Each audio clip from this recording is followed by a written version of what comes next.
Today I have reviewed and analyzed three good presentations on TED Talks.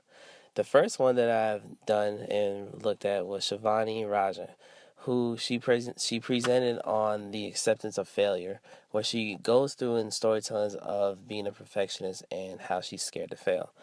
The second presentation that I looked over was Vadik, who he is a poet and a rapper, and he presented on rap slams and 100 years of hip hop down the line. And the last presenter that I've looked at was Erica Alston, who she tells a story from being a druggie, a crack addict, and coming up to owning a business in Baltimore where kids like herself when she was young can go to whenever things get rough for them.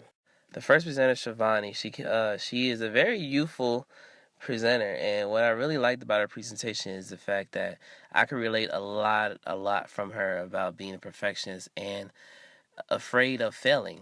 One of the tools that she used was storytelling.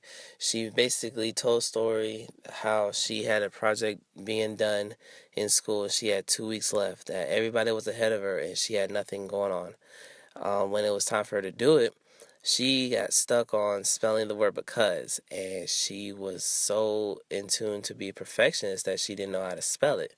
She then explained later how she was stressed out and how she was getting frustrated the fact that she couldn't even spell the word because, and that's a good relation that I could take care of because I do too and strive to be perfection. um, but then later on down the line, when she was done doing her storytelling and whatnot, she said that it's good to have failures. You just gotta know how to bounce back from it. Our next presenter, Vadik, he came up on the stage starting off with his poetry and rapping. And he definitely caught my attention because I am too a poet and I love the art of poetry and rap, and I definitely love music. And he definitely caught my attention straight off the bat to where he was doing poetry. Then once he was done, he then captivated the audience and he told the audience to do something. So what I liked about that he interacted with the audience and told them to do something. He told them to vote and rate his performance and whatnot. And then after that, to where he was explaining his rap slams, how he presented the rap slams, he added three more personnel to the stage and explaining different rounds of rap slams, which was acapella, which was the first round. The second round was instrumental, and then the third was wild card. And then I really liked it, his presentation because one, he used examples of how each round goes. Two, he completely caught my attention through his poetry and his examples. And three, that he really involved the audience on to do something and on to rate the performance that each example, to each performer that did a performance towards the end of the round. Our last presenter, her name is Erica Austin, and right off the bat, she had captivated my attention through her storytelling. When she started it off her storytelling, she said a friend of hers had inboxed her on Facebook saying that she should be a speaker at TED Talks. She then was saying that she told it that she needed to explain her story. Well, right off the bat, when Erica starts explaining her story, she starts it off in third person.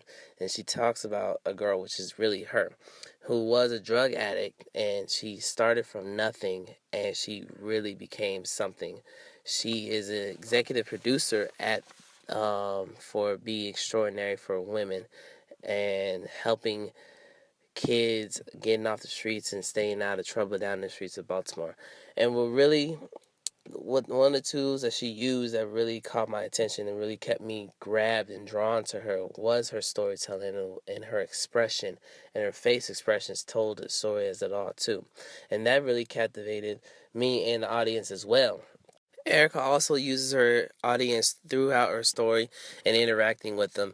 One of the examples she says that when she used to be a drug addict, that one of the people would really walk away or walk across the street because that she stank, or would lock their doors because she's a drug addict, or ignore her because that when she asks for money, they think that she's just gonna use it for drugs.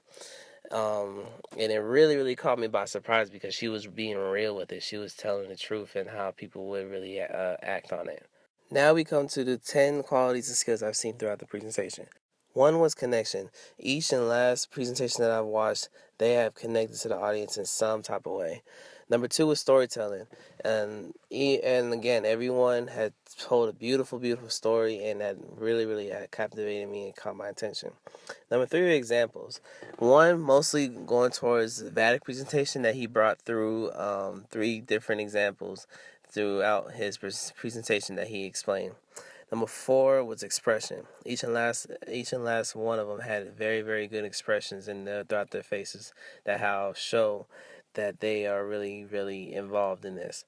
Number five was being themselves. Basically, throughout each one, they weren't afraid or hiding behind any type of wall or having a shell on them. They was basically being themselves in that way to show that they were comfortable.